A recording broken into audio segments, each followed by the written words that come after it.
Personal na inspeksyon ni NCRPO Chief Police Director Joel Pagdilaw ang pagdarausan po ng pahalik at ruta ng traslasyon sa pista ng itim na Nazareno.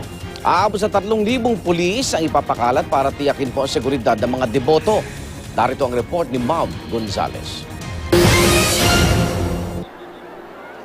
5 araw na lang bago ang pista ng itim na Nazareno, kaya puspusa na ang paghahanda ng pulisya para sa seguridad nito. Kagabi nag-inspeksyon sa venue at ruta ng prosesyon si NCRPO Chief Police Director Joel Pagdilaw kasama ang Manila Police District. Una silang pumunta sa Quirino Grandstand kung saan gaganapin ang pahalik at misa. Chine-check natin kung paano ba i-deploy yung mga tao natin kasama na yung mga mamamasan at tinitingnan natin yung platform kung tama ba yan. Kasi kasama naman natin dito rin yung local government, yung DPWH kung tama ba yung para sa mga bigat na tao. At saka yung kalsada na dadaanan natin kasi meron tayong route security.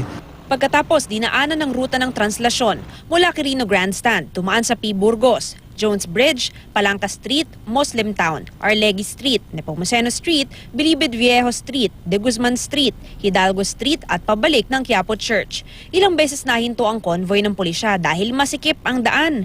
Ayon kay Pagdilaw, kailangang maklear ito bago ang araw ng kapistahan sa Sabado. Nakaambala ng mga matutulis na bagay sa kalsada dapat maalis.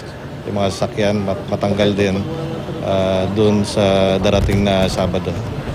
Saka yung mga kuryente na nakikita natin na medyo malapit na bumaba, kailangan ma-clear.